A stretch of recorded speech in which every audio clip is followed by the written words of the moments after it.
What's up, guys? Welcome back to another episode of Dabs and Due Diligence. So today we'll be talking about a merger that is going on between two tickers that I am a fan of both. One is Torchlight Energy, the other one is Metamaterials.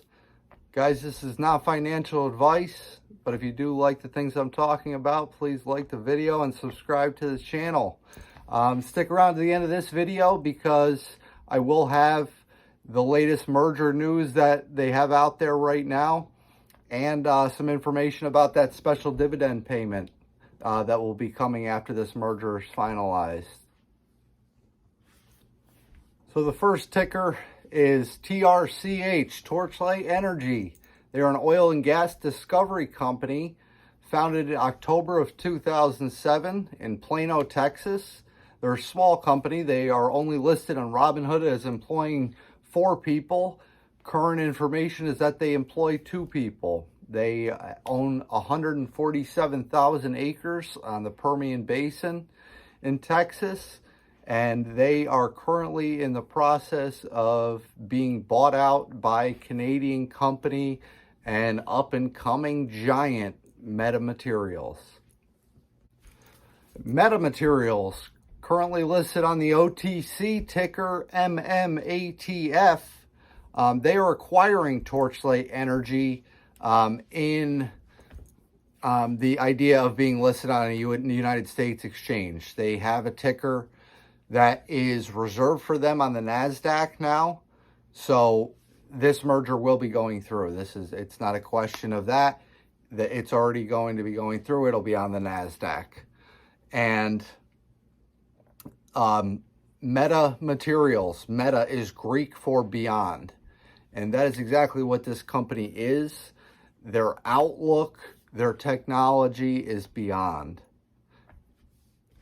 So Metamaterials has been in development for about 10 years.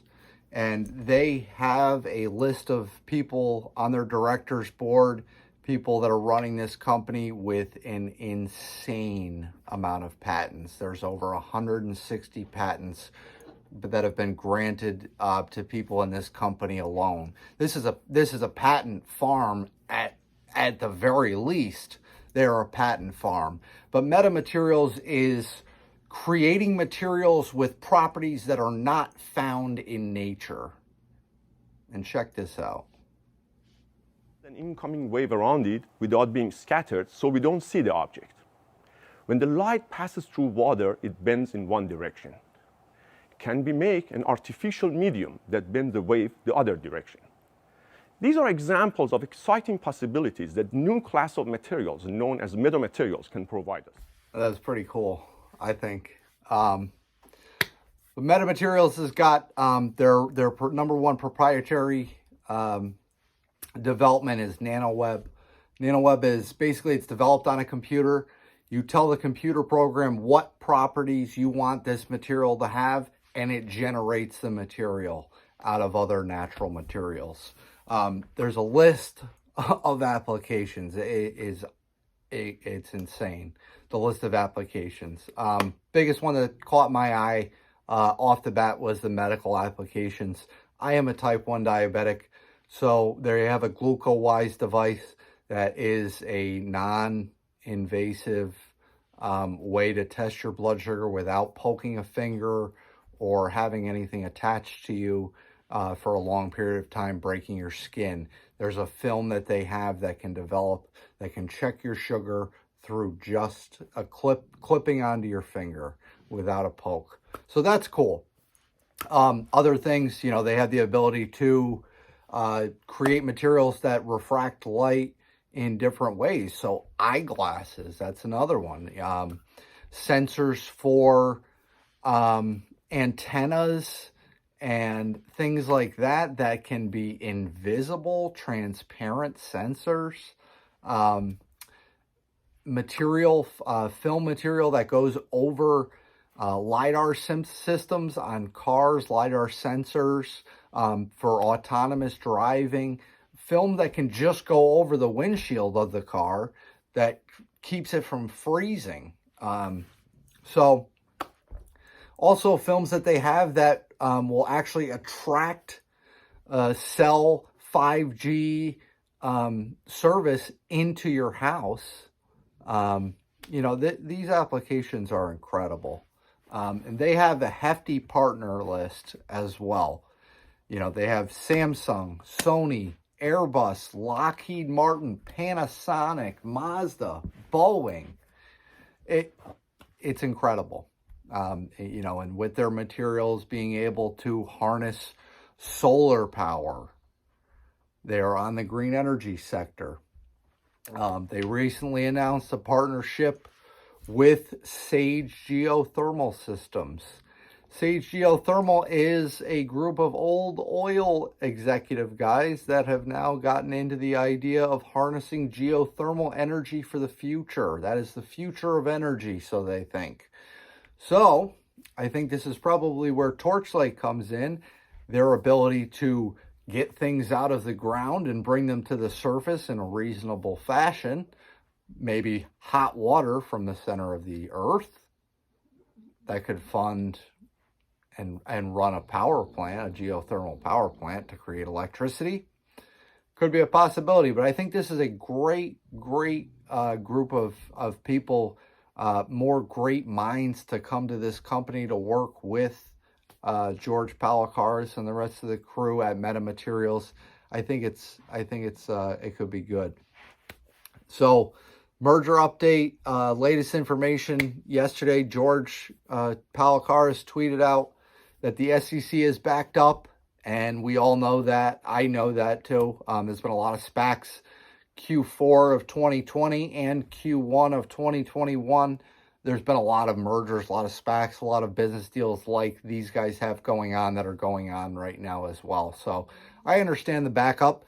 It gives you more time to get invested into Torchlight and be part of Metamaterials when that ticker does change and the merger goes through. And you still will be entitled to the special dividend. Talking about the special dividend, all the land and equipment that Torchlight Energy has right now in Texas, 147,000 acres. Oil drilling equipment, those type of things. Once all those things are liquidated, that has to be liquidated by the end of June. And the special dividend payment will be broken up with all the liquidation amongst amongst shareholders. And that has to be paid out by the end of 2021. So by the end of December, that liquidation will be coming and the dividend will be paid out and all that stuff will happen. So, going forward for the week though too, when this merger goes through and that ticker changes, there's a lot of, some of the Torch has been going down for the past, for the most part. They came back up and had a little bit of a run up last week. But they've been a little bit on the downward trend for the past couple of months. There's a lot of short positions from hedge funds that are against, I don't know if they're against the merger or against Torch, whatever. Regardless of that, the short positions have to be closed. The short positions have to be done by the time that the merger goes through and the ticker changes. I think that's a big reason why we saw some of those people were getting concerned last week that, hey, maybe this merger is going to go through this week. We better clean up these short positions before we lose our ass. And they started to, and then the date got pushed back by the SEC. So what did they do? They started hammering short positions again because they know that they have time to short the company. Hold your ground and buy the dips. These are sales. The future of the stock is incredible. I had initially thought of selling out of my position when this merger went through, and hoping for, okay, it'll be a decent dividend and that'll be okay, but it'll be 150 to 200% gain in the short term. And I still think that's absolutely possible when the merger does go through.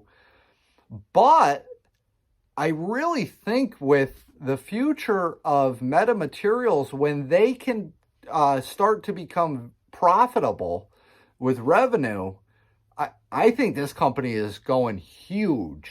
I think they could be on the next level. They are the first publicly traded metamaterial outfit. They're a great company. Metamaterial is. Torch has been good too. Torch was a good penny ticker for a while. But I would say hold any position that you have in Torch or Meta, and I would just hold the ground, guys. Stay strong. But I hope everybody has a good weekend. And if you have any tickers that you want me to check out, you want me to do a little bit of a deep dive on my own end, feel free to let them know in the comments. People that have my phone number, you can text me too. But thanks, guys. Have a great week.